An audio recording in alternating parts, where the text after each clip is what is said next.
Okay, hai semua, bertemu lagi bersama ngau saya Brian, ngau kita ada tetamu khas Watson ataupun Watson nyambil nama penuh dia. Watson merupakan seorang bekas pelari pecut negara kita. Ada gelaran dia Flying Dayak. Betul tak Watson? Betul. Cukup legend lah tetamu kita hari ini, Watson Nyambek. Dan terima kasih Watson sebab sudi meluangkan masa bersama saya untuk cerita sikit pengalaman sebab Olimpik Tokyo pun baru je mula, baru je kita tengok pembukaan rasmi malam tadi ke kemarin? Semalam 2 hari lepas. 2 hari lepas, okey. Jadi kita pun ada atlet Malaysia yang tengah bertanding dan semoga atlet Malaysia kita boleh bertanding dengan baiklah di Sukan Olimpik. Jadi Watson, kalau tak silap saya, kamu pernah bertanding di 1996 Olimpik dan tahun 2000 Olimpik. So boleh cerita pengalaman ke masa 1996 Olimpik? Okey, terima kasih Brian. Olimpik pada 1996 di Atlanta dan Sydney di Australia, saya telah mewakili Malaysia lah. Pada masa tu kita tengok Olimpik sekarang ni, Tokyo ni, berbeza sangat dengan Olimpik yang sebelumnya. Sebab kita tahu dulu memang tak ada COVID, tak ada apa-apa yang menimpa dunia. Sekarang ni kita tengok Tokyo, kita tengok dari segi penontonnya, dari segi kemeriahannya. Meriah memang ada, tapi tak semeriah yang kita lalui dululah. Brian pun tahu. Sebab kita tengok dari segi pertandingan semua kosong. Cuma atlet dan pegawai saja yang dibenarkan masuk ke stadium. Jadi pengalaman tahun di Olimpik Atlanta dan Sydney, saya pernah menjelajah ke seluruh Eropah sebelum pergi ke Sukan Olimpik pada tahun tersebut. Tak kira lah Atlanta ataupun Sydney. Jadi pendedahan tu banyak. Okey, kita tengok Tokyo ni, mereka nak bertanding keluar pun susah sebab sebab COVID. Jadi saya rasa Olimpik tahun sebelumnya memang meriah lah.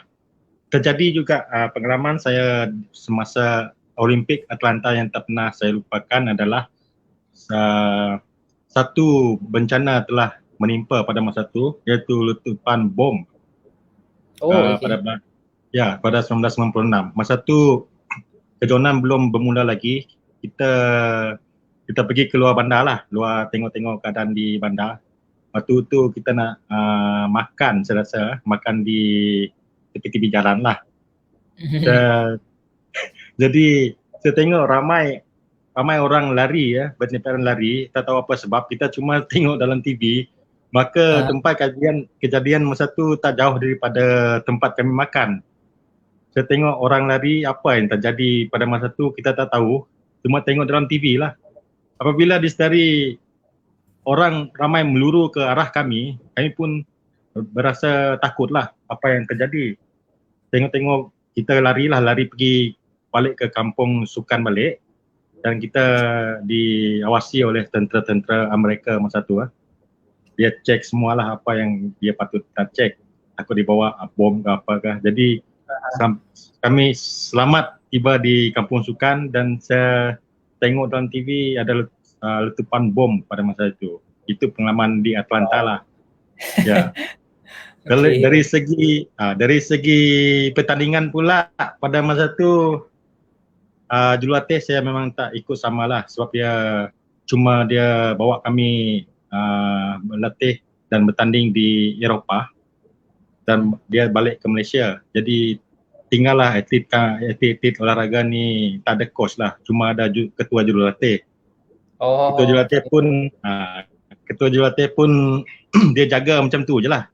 Tapi nak monitor kita dekat track, nak warm up macam mana pun kena buat sendiri lah.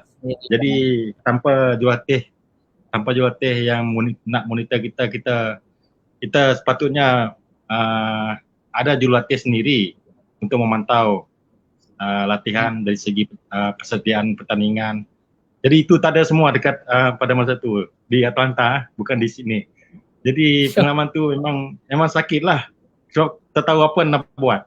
Cuma saya sempat juga saya bekerjasama dengan jurulatih dari Thailand dan juga Brunei untuk melihat macam kita nak buat starting block ke, dia buat macam tengok vibration of keluar dari blok tu macam mana. Jadi dia bantu saya tengok lah apa yang perlu saya buat. Di Atlanta. Ya. Berapa orang atlet olahraga masa di Atlanta 1996 yang layak ke Olimpik lah masa tu? Yang layak ke Olimpik pada masa tu, kalau tersilap saya ada 4 orang. Saya Nohaiman Majid, Lukamji dan Anastasia Kerenras jalan kaki ya. Jadi semua orang kita tak ada coach lah, cuma ketua jurulatih je ada. Okay, interesting. Itu di Sydney pula ada jurulatih, tapi kurang pendedahan di luar negara. Jadi masa tu kita tengok situasi saya bertanding pun agak kurang lah sebab kurangnya pendedahan di luar. Ya. Untuk itu Olimpik Sydney. Olimpik Sydney. So masa di Sydney saya masih ingat lagi tengok Watson di TV. So boleh cerita sikit masa kamu nak berlari tu macam 10 minit sebelum kamu bertanding ni. Ya, masa di Sydney sebelum bertanding tu kita memang dah bersedia untuk pergi ke acara lah. 100 meter masa tu. Saya terkejut bila tersenarai dengan pelari dari Amerika iaitu kalau tersilap saya Maurice Green dari Amerika Serikat yang menang pada masa tu. Jadi saya bertanding saringan bersama dengan beliau lah. Pada masanya memang agak susah nak menang. Kalau olahraga ni memang susah nak menang lah sebab kita tahu kehebatan atlet luar negara. Masa tu Maurice Green adalah pemegang rekod dunia kalau tak silap saya. Jadi yang menariknya saya berpuas hati bertanding dengan atlet yang bertaraf dunia seperti dia sebab saya pun tak jauh juga dari barisan line nak start tu. Pada masa tu saya boleh mengalahkan beliau dalam 50 meter pertama. Lepas tu dia 50 meter pertama saya leading lah. Lepas tu barulah atlet-atlet lain mengerak langkah lebih cepat lagi sebab fizikal kita memanglah tak seberapa lah, tapi kita masih lagi mampu menyaingi peringkat yang kosong ke 40 meter macam itulah kita boleh bersaing. Jadi lepas tu mereka telah fizikal mereka, kita tengok dari fizikal lah, ketinggian mereka, kekuatan mereka. Ya. Jadi memang betul lah orang cakap kalau olahraga lah untuk 100 meter atau 200 meter untuk lari pecut lah, ketinggian memang ada bagi kelebihan lah. Betul kah? Betul. Sebab kita tengok Usain Bolt pun senang-senang dia dapat mengalahkan peserta-peserta dunia yang lain. Kita tengok ketinggian dia saja dah kita ketinggian beliau boleh melangkah sampai 2 meter macam tu. Macam saya berlari dulu, langkah yang kita ukur cuma 1 point berapa tu saja. Tapi kita berbeza dengan atlet yang tinggi, mereka boleh mencecah sampai 2 meter lebih lah. Tu untuk straight line dia, langkah dia. Tapi bukankah Watson kalau kita tinggi, kalau ikutkan memang kita agak perlahan sikit kalau kita berlari pecut, betul tak? Tapi itulah Usain Bolt membuktikan bahawa ketinggian dan kelajuan bukan benda yang jadi isu lah. Jadi selama kita bersukan ni kita banyak belajar mengenai sains sukan. Memang dari orang yang tinggi memang dia lambat, pick up dia memang lambat lah. Tapi selepas dia mencecah 40 ke 50 meter barulah mereka kelajuan dia baru berubah. Kita tengok kalau kita fizikal yang pendek, kecepatan tu memang laju di permulaan. Lepas tu lama kelamaan langkah tu walaupun langkah tu kekal, cuma jarak line tu tak dapat nak maju ke depan.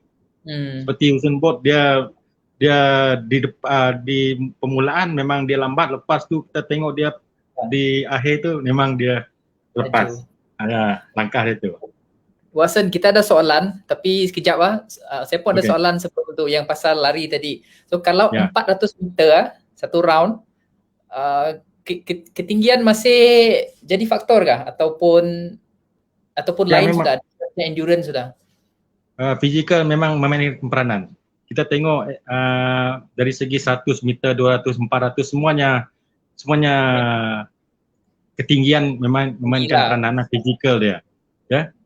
Kalau kita kalau sprint, kalau 400 meter untuk ketinggian yang sederhana macam kita, susah nak mengurat langkah tu lebih jauh lagi.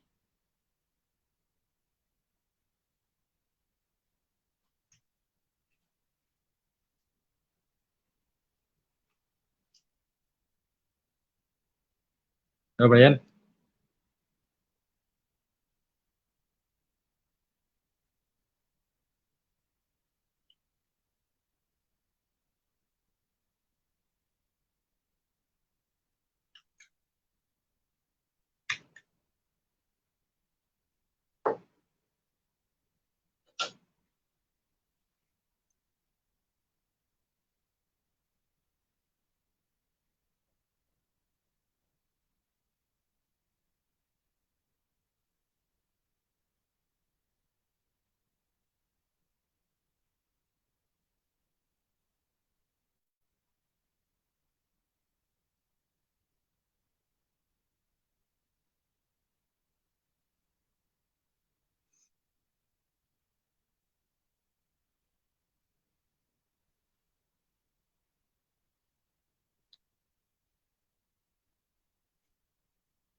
Sorry, connection problem. Watson boleh dengar? Boleh. Okay, sorry semua connection problem. Watson, ada soalan tadi. Ada apa-apa daripada Brian Angelo? Ada apa-apa plan tak untuk plan tak Watson nak buat dalam masa sekarang ni untuk produce pelari yang bertaraf antarabangsa? Sebenarnya plan tu memang ada, sebab kita tengok keadaan sekarang COVID ni banyak kekangan yang kita nak buat tu tak sampai, sebab kita sekarang ni nak cari atlet muda untuk develop ke peringkat elit. Sekarang ni semuanya terbengkalai. Memang plan tu memang ada. Saya ada bekerjasama dengan pihak universiti lah, bersama dengan Nasmizan untuk memastikan atlet mencari atlet yang boleh berlari di bawah below 10 lah, projek below 10 apa yang dirancangkan oleh mereka nantilah. Ya. Macam Watson sekarang kira coaching lah di Miri. Sekarang saya sekarang saya coaching di bawah Majlis Sukan Negeri Sarawak. Sekarang ni saya menjadi jurulatih untuk peringkat cemerlang, bukan untuk development, cuma di peringkat pertengahan. Sama ada atlet itu boleh pergi ke elit ataupun sebaliknya lah. Itu tanggungjawab saya pada masa sekarang. Okay, bagus. Semoga okey lah, berjalan lancar. Macam Ya. dalam sukan terjun lah, kami orang akan rekrut orang bakat-bakat baru seawal usia 6 tahun, sekarang ada 5 tahun, 7 tahun lah. Tapi dalam sukan olahraga ataupun khusus dalam sukan lari pecut, macam mana? Sama juga macam Sukan Brian juga, dia pemula daripada akar umbi lah. Bila dah di bakat tu dah dipilih, barulah kita pergi ke development ni, maksud dia untuk develop dia punya fizikal ke semua itulah. Lepas dia dah mencapai kematangan dia, macam kita sport science, dia dari peringkat tu macamnya form 1 lah, form 1 ke form 3 dia masih dalam development. Lepas form 3 ke form 5 macam tu, dia dalam apa tu, PC lah, cemerlang. Lepas cemerlang, lepas 17 ke atas, barulah kita masukkan dia ke elite. Macam itulah proses dia. I see. Sekejap Watson. Okay, Brian bisik penerjun bangsa kita Iban kak selain sidak bangsa Bukai? Bisik? Ada. Kalau di national team sekarang ada beberapa atlet daripada Sarawak lah, dan kalau tak silap saya ada 3 orang kak Iban daripada Kuching lah. Tapi masih dalam pelapis backup lagi. Salah seorang nama dia yang perempuan lah Rania, lelaki Enrique, ada Elvis Presley, nama dia Elvis Presley, okay? Penyanyi dengan Rodic kalau tak silap saya. Tak tahu Rodic Bidayuh ke ataupun Iban, tapi well at least adalah wakil orang daripada Sarawak. Okay, balik kepada Watson. Sebab macam awal tadi Watson cakap suasana Olimpik sekarang lain kan. So kalaulah Watson sekarang beraksi di Olimpik tanpa penonton, apa yang Watson gambarkan kalau sekarang kita bertanding di Olimpik tanpa penonton? Saya rasa tanpa bertanding ni, tanpa penonton kita tengok macam kita friendly match competition je, ya. Macam tak ada sokongan ataupun supporter dari negara-negara lain ya. Kita macam berlari macam tu je. Kalau kita tengok Olimpik sebelum ni, sebelum masuk ke padang, sebelum kita bertanding, orang dah rendah. Macam suasana tu macam meriah sangat. Tapi sekarang ni nak masuk yang menang pada masa tu. Jadi saya bertanding saringan bersama dengan beliau lah. Pada masanya memang agak susah nak menang. Kalau olahraga ni memang susah nak menang lah, sebab kita tahu kehebatan atlet luar negara. Masa tu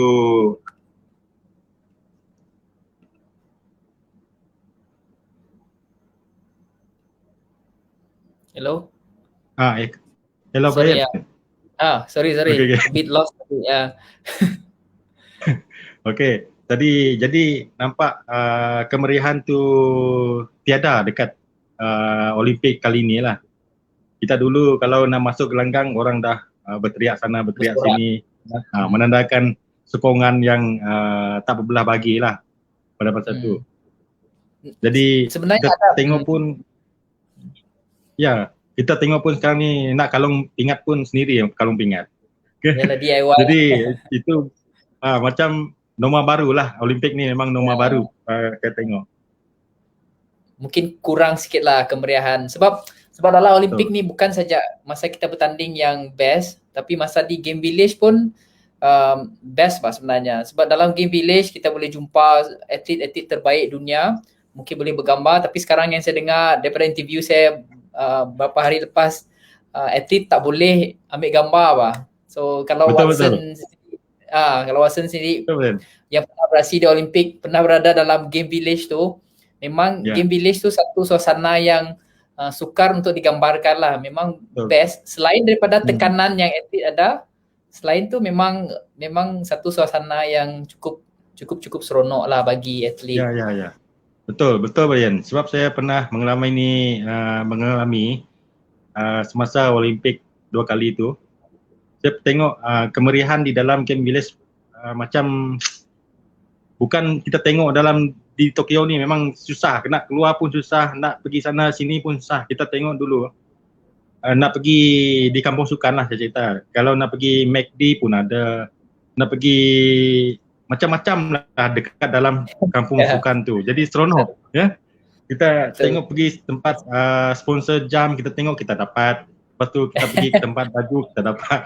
Sekarang ni tak ada. Kita tengok nak keluar susah, nak bergambar sini pun susah. Itu yang melibatkan satu benda yang kekurangan lah. Kekurangan dia. Betul. Okay. Next soalan Watson, ada soalan sekejap saya show. Jangkaan atau harapan untuk 4 tahun akan datang bagi sukan olahraga dan apa halangan yang paling memberi kesan kepada pembangunan sukan olahraga? 4 tahun akan datang selagi COVID ni belum habis lagi, itulah kita macam ni lah. Sebab kita tengok sukan ni dia bukan perlukan bertanding di dalam saja, adalah pemegang rekod. Okay. Kita tengok dari kalau nak bertanding kita perlu bertanding dekat luar sebab kita nak menyesuaikan diri dengan atlet luar, bertanding dengan atlet luar, bukan di dalam negara. Kalau di dalam negara sukan olahraga hari ni bertanding di Pahang, lepas tu bertanding Johor, muka sama aja. Tak ada beza, muka sama aja. Jadi macam mana kita nak mengeluarkan apa yang performan kita tu, ya? Takkan performan kita tu ikut performan diorang tu je. Contohlah macam saya dengan Azmi dulu. Okey. Bertanding dengan Azmi di Malaysia, nombor 1 dia, nombor 1 aku. Nombor 2 dia, nombor 1 aku. Macam tu je. Kalau bertanding di luar, kalau bertanding di luar, tersilap dapat nombor 3, lepas tu comeback lagi mungkin dapat nombor 1, bersaing untuk untuk kita membuktikan kita rakyat Malaysia ni dapat setaraf dengan mereka. Itu yang kita nak. Jadi sekarang ni pembangunan olahraga ni memang bagus tapi memerlukan satu jurulatih ataupun pakar dalam untuk membangunkan sukan olahraga ni, bukan dari segi nak cari atlet, dari segi dia punya logistik semua tu lah, dia kena perlu pakar dalam semua tu. Bagaimana nak menaikkan, membangunkan sukan olahraga nanti. Betul setuju. Sebenarnya banyak lah proses, banyak halangan juga, tapi itulah kadang-kadang coaches ataupun siapa-siapa yang terlibat boleh cuba yang sedaya upaya. Sebab kadang-kadang pun bukan atlet, bukan coach, tapi kadang bahagian atlet juga sendiri. Sebab macam terjun kan, contoh ada yang bagus, memang cukup talent daripada atas sampai bawah lah orang cakap. Tapi kadang-kadang banyak halangan dia, macam mungkin dia sampai tengah dia kata dia mau berhenti sudah. So dia berhenti lah jadi sayanglah satu talent. Sebenarnya banyak halangan. Dalam sukan terjun ni kalau dia masuk 1 tahun 2 tahun belum confirm lagi dia akan terus dalam masa 3-4 tahun akan datang. Jadi coach sentiasa hari ni rekod 2 tahun mungkin atlet ni berhenti. Lepas tu rekod balik, start balik daripada A. 2 tahun mungkin dia akan berhenti. Antara halangan dia lah. Jadi ada soalan sekejap harap-harap penerjun bangsa kita diberi peluang untuk membuat tournament. Tak sabar nak tengok pelapis bangsa kita bisik engkau. Don't worry bisik peluang ya. Bukan je bangsa kita tapi bangsa lain pun sama. As long as atletnya boleh perform lah. Nanti ada boleh perform pun ada boleh dipilih ke peringkat yang lebih tinggi. Next, Watson, Tuan Watson, terdapatkah perancangan dan strategi di Sarawak untuk pencarian bakat muda sama ada di sekolah khusus bagi pelari pecut 100 meter/200 meter? Okey.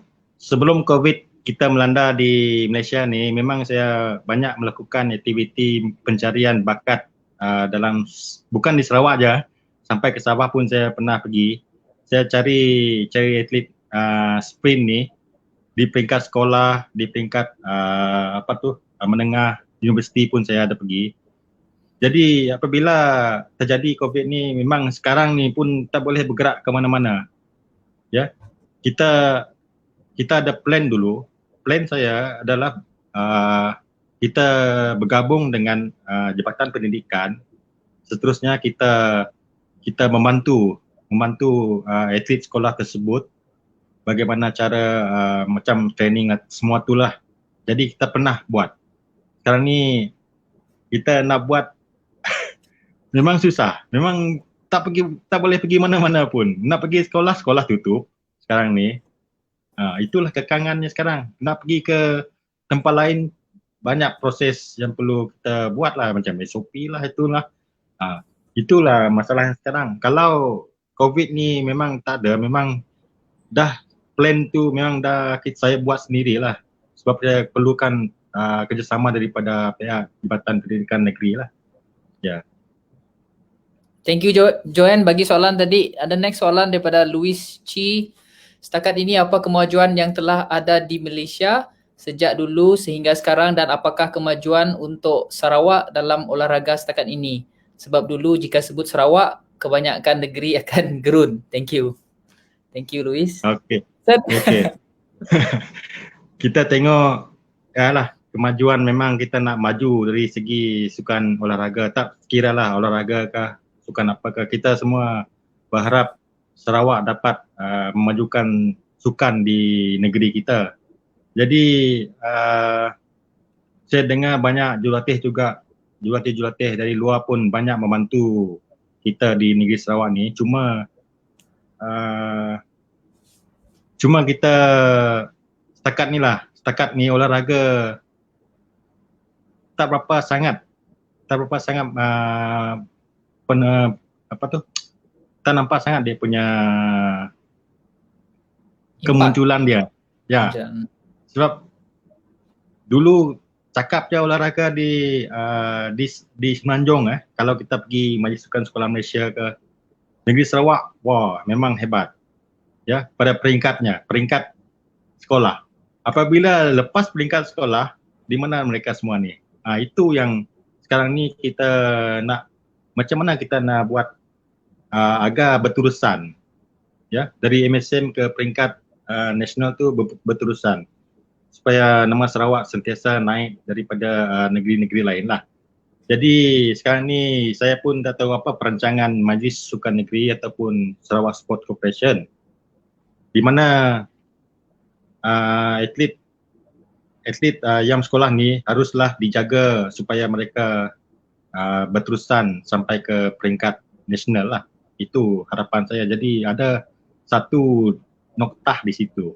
Kita tak pasti sama ada kerjasama di antara pihak Majlis Sukan Negeri dan JPN Negeri Sarawak memutuskan untuk menjaga atlet ni sampai ke peringkat ni. Apa tindakan mereka kita tak tahu lagi. Itulah harapan saya. Ya. Mereka setakat ni lepas sekolah pilih sukma. Itu je. Lepas sukma apa? Ya. Tak ada kesinambungan kan? Ya. Itulah tanda notah di situ. Ya. Sebenarnya diving pun kadang-kadang kita tengok atlet bila dah sekolah dia pergi ke universiti, lepas tangan lah satu kan. Lepas tu dia nak wakil sukma, nanti dia kena balik lagi pergi Sarawak. Jadi perbincangan di antara MSN dengan Jabatan Pendidikan Negeri seharusnya ada satu rancangan untuk bagaimana mereka ni dari MSSM ni tadi pergi ke sukan sukma agar tidak putus lah. Tentu dia. Sekarang ni putus dia bila itu lepas MSSM pergi universiti, di situ dia. Apakah tindakan tu? Memang beliau boleh masuk lagi ke sukma, tapi kena balik lah. ataupun dia kena latih di tempat dia belajar. Tapi macam mana pertandingan beliau? Tapi tak apalah, kita tengok daripada situ, mungkin sekolah sukan memainkan peranan lah. Sebab lepas sekolah dia pergi ke sekolah sukan, mungkin di situ nanti dia boleh pergi ke sukan sukma. Ya. Okay. Okay. Thank you Louis, thank you Watson. Watson, tok soalan okay, soalan serius lah Cikgu Iban tiba-tiba. Kan biasa kalau dalam sukan olahraga kita nampak atlet pelari lah, dia pakai spek kan. Tak jatuh kah? Tak gugok kah benda tu? Cuba macam pelik lah, kongsi sikit. Memang dulu pernah saya berlari menggunakan spek Oakley tu. Memang diperbuat daripada, memang dia memang lekat lah, dekat tepi dia ada getah, dekat dia punya ni ada getah supaya dia tidak jatuh. Yang sebenarnya ni adalah untuk promosi sponsor. Oh, fashion lah. Itu je lah. Tentu je lah. Macam bersikal pun sekarang dia ada spek tu untuk sponsor je tu. Bila sponsor tengok, wah Oakley kan, Adidas kan, naiklah dia punya saham, macam tu lah. Tapi sekarang macam trend sekarang masih ada ke atlet yang pakai? Sebab kalau tengok berapa tahun yang berapa Olimpik yang lepas acara final macam tak nampak macam trend tu ada. Jadi komen Watson sendiri. Saya rasa terpulang pada ni sponsor ni. Sponsor kalau dia nak macam dia pilih macam Malaysia, dia pilih atlet yang macam ada prospek medal lah. Dia akan sponsor orang tu. Okay, contohnya dalam setahun berapa gelas Seri-Mata ni dibagi kepada yang punya badan ni. Dia tentu dia macam mempromosikan benda tu pada atlet. Tapi kita tak bayar apa-apa pun, dia sponsor je lah. Tapi kalau tak ada impact lah dekat kamu punya, tak ada, memang selesa lah kira. Memang selesa. Sebab semasa saya Olimpik di Atlanta dulu, masa tu saya pakai spek Oakley di Asia, dia tak ada model ni. Oh, you kena ambil model tu dekat US. Saya pergi cun-cun lah, saya pergi Olimpik masa tu, saya minta benda tu dekat Oakley sana, macam tu lah. Tapi memang selesa lah, memang selesa.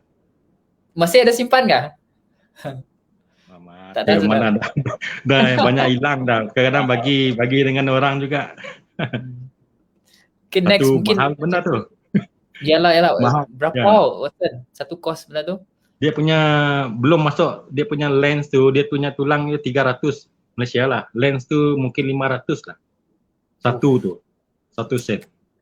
Very expensive. Ya. Mungkin ada cadangan daripada Joanne Watson, mungkin Sarawak harus mempunyai sekolah sukan seperti Sekolah Sukan Bukit Jalil. Dengan adanya sekolah sukan / institut sukan, maka bakat tempatan di Sarawak dapat diasah ke peringkat tertinggi. Betul. Kita ada kan? Di Sekolah Sukan Tabuan. Ada kan? Sekolah Sukan Negeri. Tabuan Sekolah Sukan Negeri. Ya. Tapi benda ni memang dah lama dah saya cakap dengan orang atasan, dengan pihak Majlis Sukan Negeri. Memang dia orang akan buat, tapi tak tahulah macam mana. Saya dengar baru-baru ni lah, mungkin tahun lepas lah. Saya dengar dia orang nak buat satu sukan sekolah di dekat stadium tu lah. Di sekolah ada yang satu Menteri Sukan Datuk Karim kah? Dia ada. Ya. Dia ada announcekan dalam news. Betul. Dia orang akan buat, tapi tak tahu bila mereka. Tapi saya dengar kalau Brian dekat Kuching, cek lah dekat sana. Mungkin dah siap satu bangunan ke, itulah dia. Sekolah sukan dia nanti. Ya. Tapi benda ni memang dah lama dah saya cakap dengan dia orang lah, macam macam terjumpa dengan WB. WB bila nak buat sekolah sukan Sarawak? Mungkin dalam RMK berapa tak tahulah. Tapi memang dia orang akan buat. Ada dalam perancangan lah mungkin. Ya, dalam perancangan. Okay, daripada Louis Chi, ya setuju sebab kebanyakan selepas zaman sekolah kebanyakan atlet terus senyap. Apa pendapat Watson dan Brian mengenai olahraga pada Olimpik kali ini? Thank you dan stay safe semua. Mantap. Watson dulu lah. Saya dulu. Dia cakap pasal apa tadi? Mengenai Sebab selepas zaman sekolah. Selepas zaman sekolah kebanyakan atlet terus senyap. Apa pendapat Watson dan Brian mengenai, ada 2 soalan lah ni. Apa pendapat Brian dan Watson mengenai olahraga pada Olimpik untuk kali ini? Mungkin Okey, first saya first ambil tu yang dia nombor 2 dulu lah. Ya setuju Ambil yang sebab Olimpik tu dulu. boleh teruskan. Okay. Mengenai sukan olahraga di kejohanan Olimpik tahun inilah, Tokyo ni, saya tengok ada 2 atlet saja yang bertanding, Lee Hapway dengan lompat tinggi dan Azrin 100 meter. Bagi Lee Hapway memang saya tak nafikan lah, memang dia sudah melayakkan diri ke sukan Olimpik. Semoga dia dapat memperbaiki rekod pribadi beliau lah ataupun memecahkan rekod kebangsaan. Yang Azrin ni dia wildcard, dia tak payah melayakkan diri ke sukan Olimpik, dapat tiket terus pergi. Okey, itu memang ada rasa ketidakpuasan hati sesetengah atlet lah, memang ada. Okey,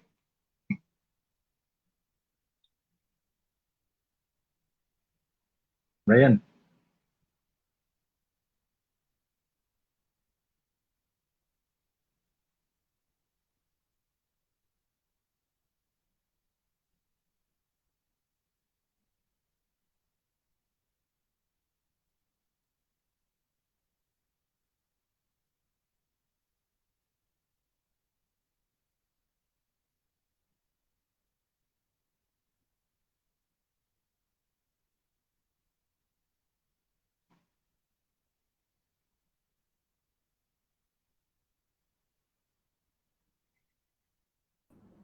Sorry Watson lagi sekali. Okey. Okey, teruskan Watson. Okey. Yang berkenaan dengan Azrin tadi, yang pelari pecut wanita kita, dia dapat tiket melalui wildcard lah. Dia ambil tiket terus pergi. Jadi timbul rasa ketidakpuas hati setengah atlet. Saya tahu memang orang tidak setuju. Sebab kita ini kira jalan mudah lah bagi beliau untuk ke sukan Olimpik.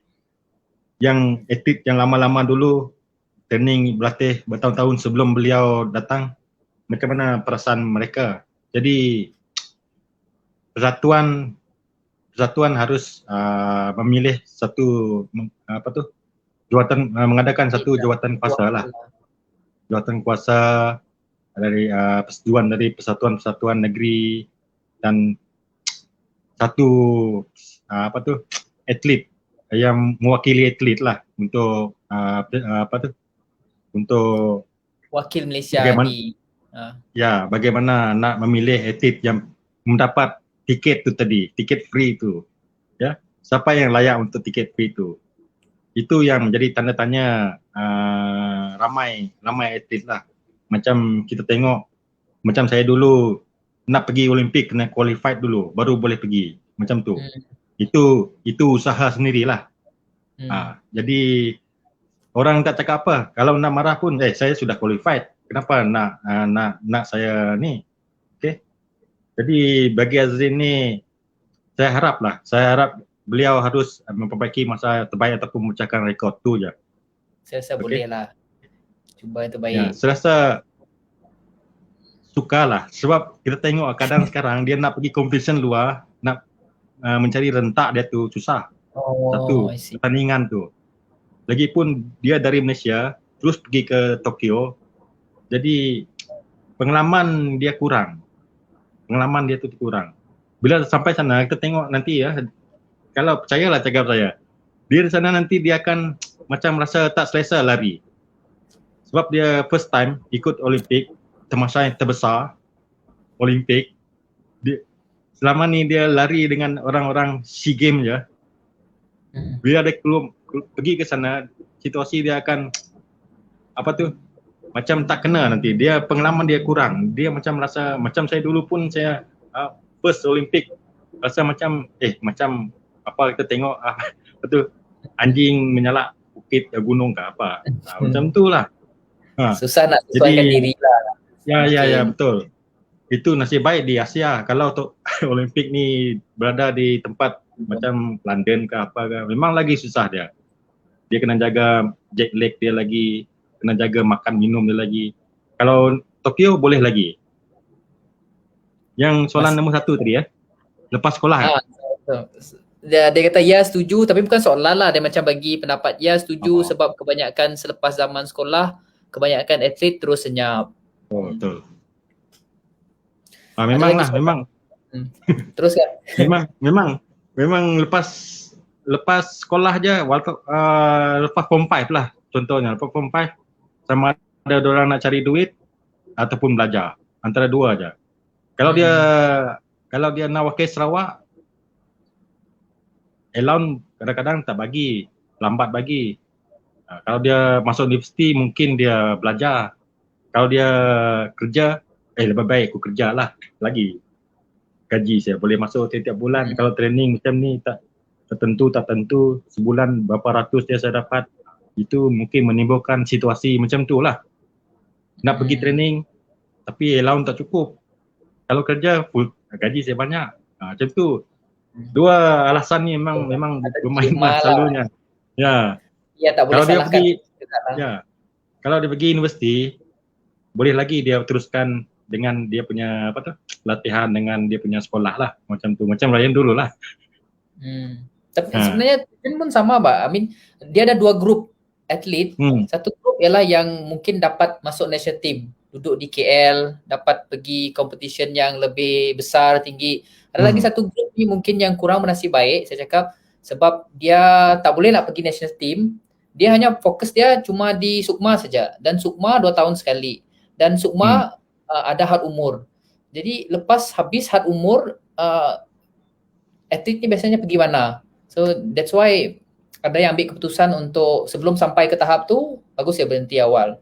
So ada dilema jugalah saya rasa bagi atlet-atlet yang dalam grup yang ini. Sebab dalam sukan terjun lah, selain daripada MSSM, Sukma, Asian competition, tak banyak sebenarnya competition dalam negara ataupun competition international yang atlet bukan daripada national team boleh masuk.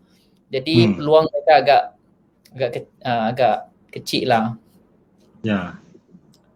Ada soalan lagi, Watson. Wah, panas banyak soalan lah. Apa pendapat Watson berkenaan atlet pecut Malaysia sekarang, seperti contoh Khairul Hafiz Jantan, Haikal Hanafi? Okey. Kita tengok dari segi performance lah. Performance kadang-kadang kita tengok performance Khairul Hafiz Jantan. Dulu bukan main lagi dia, performance dia naik sampai memecahkan rekod saya sendiri. Sekarang ni beliau cepat berudum. Tak tentu latihan dia mungkin sudah berlaku kecederaan, kemungkinan lah. Suatu dia nak balik lagi ke peringkat apa yang dia alami dulu, sukar sebab dia telah mengalami kecederaan. Okey, mungkin satu lagi, mungkin terlalu awal, maksud saya ni umur dia tu terlalu naik cepat. Dia bukan macam contohnya Brian dulu dari kecil sampai peringkat umur ni, itulah dia. Bila Brian masuk umur peringkat ni, dia akan turun. Macam olahraga, dia cepat naik, dia cepat turun. Mungkin dari segi latihan, kita tak tahu macam mana latihan beliau. Okey. Macam Haikal Hanafi, dia pun lebih kurang dah sama. Okey. Macam saya dulu, contohlah saya dulu, senang cerita. Umur saya ni sampai umur 19 tahun ke 20 tahun macam tu, saya dah melakukan 10.3 lah, catatan saya 10.3. Lepas tu naik macam tu je. Dia punya masa saya tak jauh lari, 10.3, 10.4, 10.3 macam tu. Macam Khairul ni kita tengok dia 10.1 terus pergi drop sampai ke 10.5, 10.6, 10.7 macam tu.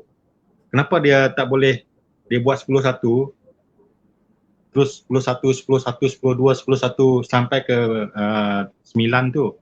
Itu yang ada satu apa tu latihan yang perlu beliau harus memecahkan ice breaking tu pergi ke peringkat 9 ataupun 10.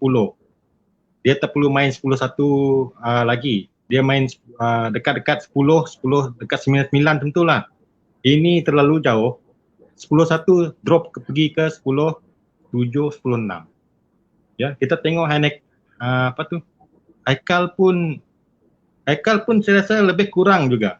Sebab jurulatih mereka cikgu yang sama. Jadi tiada beza latihan dia dengan Khairul. Tapi bagi saya Jonathan dia ada ni sikit, lebih istimewa sikit. Sebab dia sekarang ni dia berlatih dengan jurulatih daripada Amerika, US. Sekarang ni performa Jonathan ada kurang sikit. Sebab beliau beliau training dalam masa setahun dua macam tu lah dengan jurulatih tersebut. Mungkin keserasian tu belum ada lagi. Mungkin satu latihan dia berbeza sikit. Sebab kita tahu sekarang ni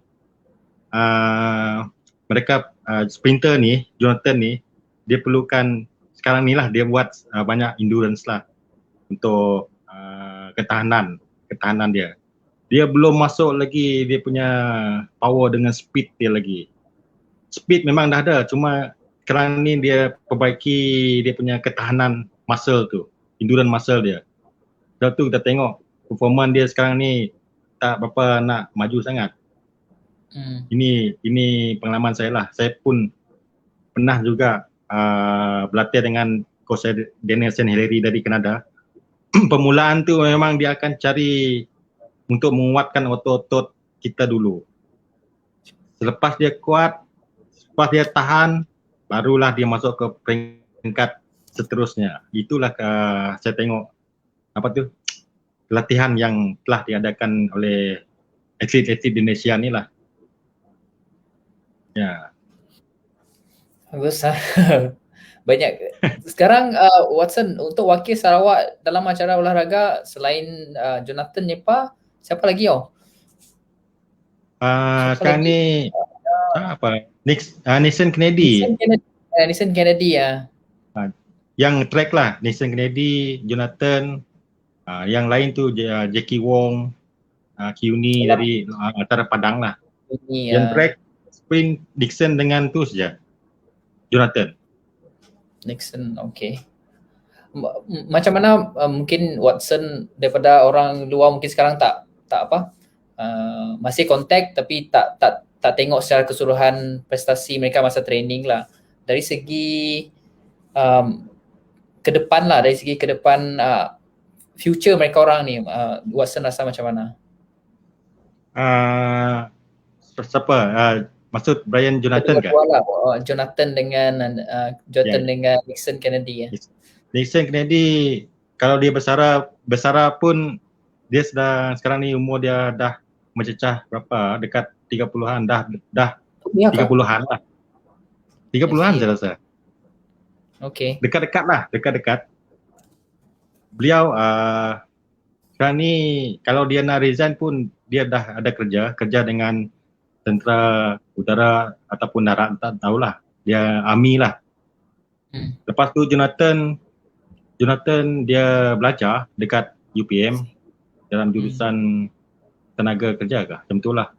Jadi tak ada masalah bagi mereka ni. Cuma mereka kena perlukan seimbang dari segi belajar dengan latihan lah. Tapi saya rasa Jonathan boleh pergi sebab UPM membenarkan atlet boleh sampai ke 10 tahun saya rasa. Kalau tak silap saya lah, boleh belajar sampai dia boleh delay lah dia punya belajar tu. Tapi sinilah saya pernah juga pernahlah berjumpa dengan Khairul Hafiz, satu dengan Badrul. Badrul lah. Saya pernah cakap dengan mereka lah, kalau nak masuk sukan, apa yang paling penting adalah semua atlet nak pergi ke sukan Olimpik. Itu saya cakap. Matlamat Okey. lah. Matlamat dia, idaman mereka. Kalau kamu nak jadi atlet, kamu kena tanamkan matlamat kamu. Kamu hendak pergi ke Olimpik, jangan fikir nak pergi Sukan Asia je lah, bukan Commonwealth. Itu macam tanggungjawab sebagai atlet lah. Kalau dah masuk national team, you kena pergi ke Sukan Olimpik. Kira cuba sedaya upaya untuk sampai ke pertandingan yang paling besar di dunia lah. Betul. Mungkin Watson kepada mungkin peminat sukan olahraga di Malaysia, sebab kita dah dekat 50 minit. Sekejap je rasa. Iyalah. Okay, sekejap ada baca komen Kaiman Riders, hi coach. So mungkin atlet daripada Kaiman Rider. Kaiman Rider. Ni agak atlet coach kah? Kaiman Rider dia adalah seorang cikgu dari Bintulu . Oh, okey. Dia sekarang ni adalah kami pernah bekerjasama dengan cikgu Kaiman Rider ni. Cikgu Menggal nama dia, Cikgu Menggal.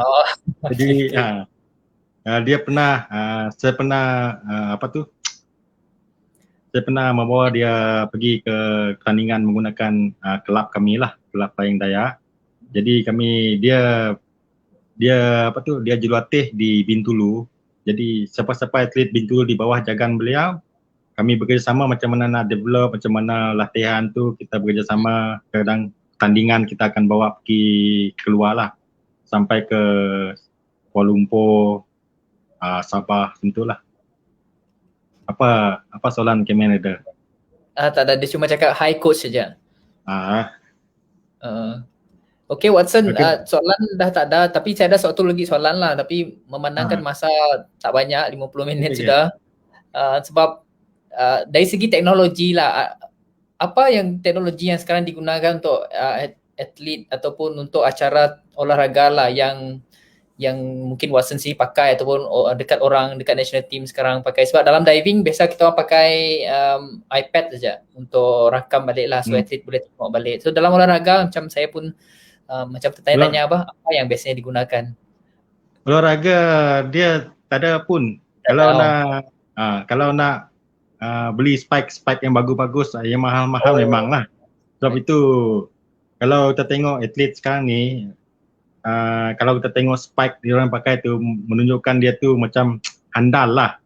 Okay, macam kita tengok Usain Bolt ada gold color tu, dia tu memang atlet yang bagus lah kita tu. Okay.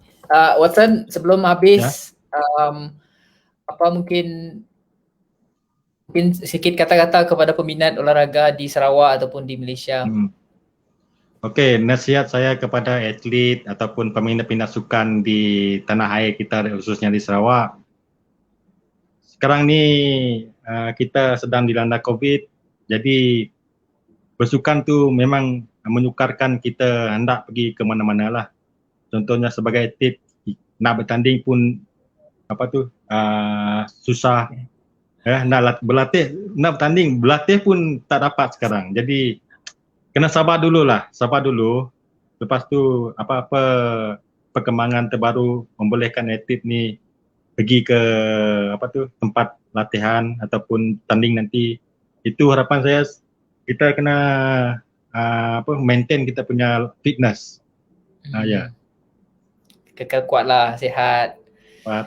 Dengan nasihat saya kepada supaya sukan di negeri Sarawak ni terus majulah. Itu harapan saya. Betul, setuju. Semoga banyak lagi atlet daripada Sarawak boleh ke peringkat dunia, mengharumkan nama Sarawak dan Malaysia lah. Okay Watson, terima kasih. Tak ada sudah soalan saya rasa. So hi Sally ada tanya, hi Watson, hi Brian. Hi. Tak ada sudah, thank you yang bagi soalan, Louis, Joanne, Douglas, WM Ajim bagi soalan, Nasharuddin, alamak idola hebat ni. Dia cakap Brian Angelo pun ada bagi soalan, thank you so much semua. Sebab bagi interview tu lebih lebih interaktif lah, lebih lively. Okay, Watson, thank you so much for your time. Harap kita boleh bertemu lagi lah di ada apa di masa akan datang semua. Okay, dan good luck dalam apa jua kerjaya perjalanan ataupun dalam coaching. Semoga lebih banyak lagi atlet boleh dilahirkan dalam masa akan datang. Dan sekali lagi terima kasih kepada semua yang menonton. Semoga kita bertemu lagi di interview yang akan datang. Thank you semua. Bye bye. Take care. Okay, thank you Ben. Thank you. Bye. Bye.